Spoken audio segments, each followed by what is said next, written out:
Ako po ay una, nagpapasalamat po sa Allah dahil ako po ay parating, tayo po ay nakapagsalam. Alam niyo naman po, ang sabi ng Rasulullah, kapag ang mga Muslim ay nagkita-kita, at sila ay nagsalam, ngayon na po tayo gantimpala.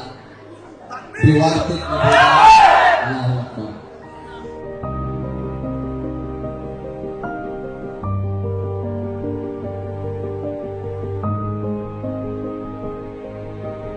Bagamat may kalungkutan po ang nangyari sa atin, ang sabi din po ng Rasul, kahatid, pagka may ganito pong nangyayari, yung mga kasalanan din po natin ay napapakawat.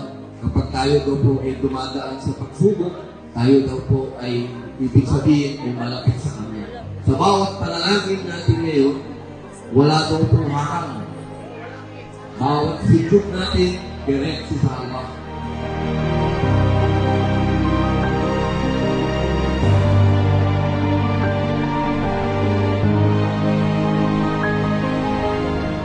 Maraming salamat po.